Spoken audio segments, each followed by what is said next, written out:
안녕하세요. 투자하는 아재입니다. 오늘은 재무제표 행간을 읽어라 마지막 4편 현금 흐름표 분석하기에 대해서 이야기해 보도록 하겠습니다. 시작에 앞서 구독과 좋아요, 알림 설정은 사랑입니다. 기업의 현금 흐름은 크게 3개로 나눠볼 수 있어요. 첫 번째로 영업활동 현금 흐름, 두 번째로 투자활동 현금 흐름, 세 번째로 재무활동 현금 흐름, 이렇게 나눠볼 수 있는데, 이러한 현금 흐름표는 재무제표 손익계산서상의 순이익과 기업의 영업활동이 실질적인 현금 유출입이 어떻게 얼마나 이루어졌는지에 대해서 상세히 알려주는 표입니다. 그렇기 때문에 실질적인 기업의 현금 흐름을 알려주는 표이다 라고 이해하시면 될 것 같습니다. 이해를 돕기 위해서 예를 들도록 하겠습니다. A라는 기업이 원재료를 50억 주고 구매를 해서 제품을 생산해서 100억의 매출을 올렸다고 가정을 해봅시다. 근데 이 100억의 매출을 모두 매출 채권으로 줬다고 해요. 사실상 그런 바보 같은 기업은 없겠죠. 기타 비용이나 이런 것들은 편의상 없다고 가정을 하고 이야기를 해보도록 하겠습니다. 이 과정에서 A라는 기업의 손익계산서에는 매출이 100억이 잡히겠죠.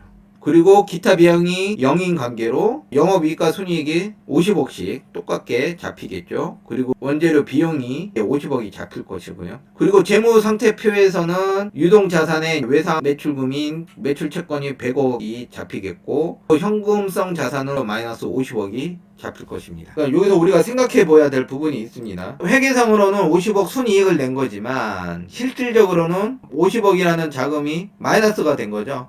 이처럼 기업의 회계는 실제와는 상관없이 거래 발생 시점의 수익과 비용을 평가하는 발생주의 원칙에 작성된다고 했죠. 그러한 부분들 때문에 기업의 손익계산서 당기 순이익이 실제와는 차이가 있을 수 있다. 그렇기 때문에 손익계산서와 재무상태표에 보여주지 못하는 실질적인 현금 흐름을 제대로 파악하기 위해서 현금 흐름표 분석이 필요한 것입니다. 손익계산서상은 당기순이익을 내고 있는 것처럼 보이지만 위의 예처럼 사실과 다를 수 있음, 허상일 수 있음을 우리는 현금 흐름표를 통해서 파악할 수 있을 것입니다. 과도한 매출 채권으로 인한 흑자 도산도 발생할 수 있다는 점 우리는 명심해야 할 것입니다. 그렇기 때문에 마지막에 연결 현금 흐름표를 반드시 확인해야 하는 것이고요. 그렇다면 첫 번째 영업활동 현금 흐름은 당기순이익과 실제 기업의 영업활동으로 창출된 현금 흐름의 차이를 정확하고 자세히 알 수 있도록 하는 현금 흐름에 대한 내용을 자세히 알려주는 표입니다. 실제 영업활동을 통해서 유출입된 현금의 흐름을 알려주는 것입니다. 재무상태표에서 보면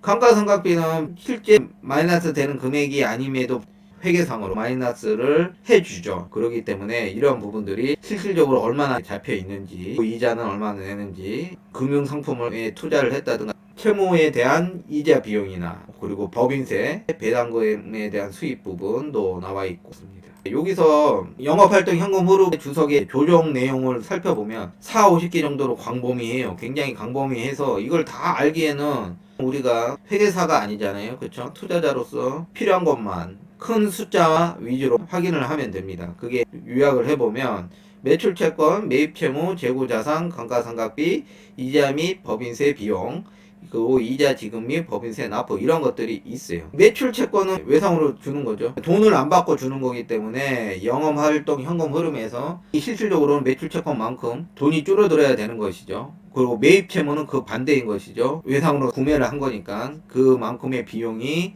증가되는 걸로 잡히겠죠. 또 재고 자산이 증가했다는 것은 그만큼 물건을 팔지 못한 재고가 많이 남았다는 의미가 되기 때문에 재고 자산이 증가분 만큼 현금 흐름에는 마이너스 영향이 있죠. 그리고 감가상각비는 감가상각이 이루어진 만큼 플러스로 잡아야 하는 것이죠. 여기서 이자 및 법인세 비용과 이자 지급 및 법인세 납부 비용이 있는데, 여기에서 일부 기업들은 현금 흐름을 굉장히 좋게 보이기 위해, 부풀리기 위해 이 부분을 편법으로 사용을 하는데요.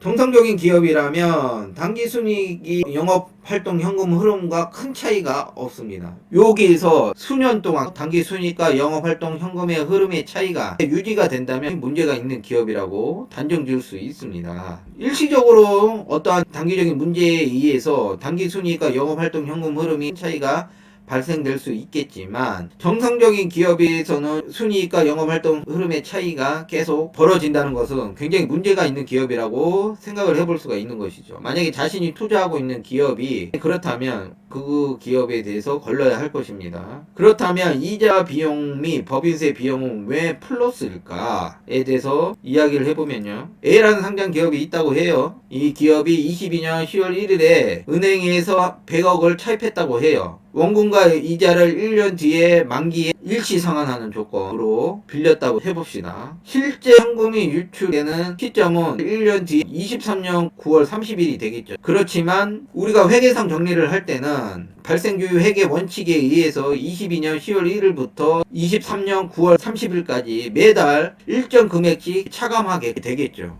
그렇기 때문에 이 22년 10월 1일부터 22년 12월 31일까지 3개월치 분이 22년 기말 연결 손익계산서의 금융비용으로 잡히게 됩니다. 이게 사실상 현금 흐름 비용이 발생되지 않은 것이죠. 그럼 이런 비용들은 현금 흐름 조정 내용에서 실질적으로 비용으로 나가지 않은 자금으로 다시 플러스로 잡아줘야겠죠. 법인세 비용도 마찬가지예요. 법인세는 납부 기한이 다음해 4월 달이기 때문에 이러한 비용들이 생겨날 수 있다. 이처럼 현금 흐름표에는 실질적으로 잡혀야 되는 이자 비용이나 법인세 비용 부분들이 있고 안 잡혀야 되는 부분들이 혼재되어 있습니다. 근데 이런 비용들을 일부 기업들은 재무 활동에 넣는 경우가 있어요. 최대한 현금 흐름을 커져 보이게 하려고 편법을 사용하는 것입니다. 우리가 투자하는 입장에서 이렇게 편법을 사용하는 기업을 믿고 투자를 해서는 안 되겠죠. 이러한 기업들은 어떤 문제가 있을 때 단점은 솔직하게 이야기하지 않고 감추고 드러나 있는 부분들은 포장을 해서 과대해서 이야기를 할 부분들이 많기 때문에 이러한 것들은 나중에는 기업을 투자하는 리스크로 분명히 다가올 것이라 생각이 됩니다. 이러한 편법을 사용하는 기업들은 투자를 해서는 안 되겠죠. 그리고 두 번째로 투자 활동에 의한 현금 흐름에 대해서 이야기를 하면요. 이 투자 활동 현금 흐름이란 것은 기업이 영업 활동에 필요한 유형 자산을 취득하다든가 그러니까 투자를 한 거죠. 뭐 기계를 설비를 샀다든가 이런 거죠. 그리고 이 설비를 팔았던 내역 그리고 여유 현금을 효율적으로 사용하기 위해서 금융상품이나 금융자산들을 취득한 내용 그리고 타 법인 지분이나 뭐 무형자산 취득도 있을 수가 있죠. 이런 부분들이 투자활동 현금 흐름에 들어가는 내용이라고 할 수 있고요. 그리고 세 번째로 재무활동 현금 흐름은 외부에서 필요한 자금을 차입한 내역, 부채를 상환한 내역, 유상증자를 통해서 자금을 조달한 내역 등으로 이야기를 합니다. 앞에서 얘기했다시피 이자 비용이나 이런 것들을 재무활동에 끼워넣는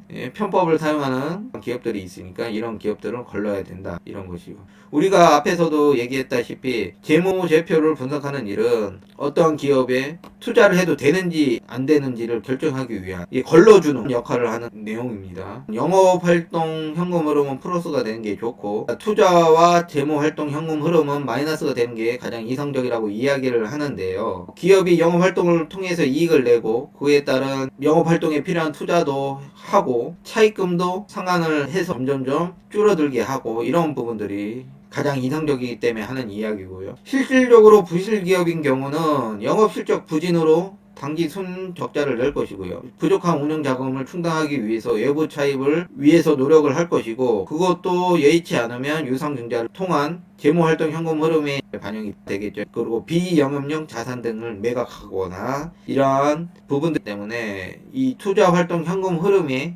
실질적으로는 늘어나게 됩니다. 여기서 기업의 자산 매각이 얼마나 이루어졌는지를 확인해야 합니다.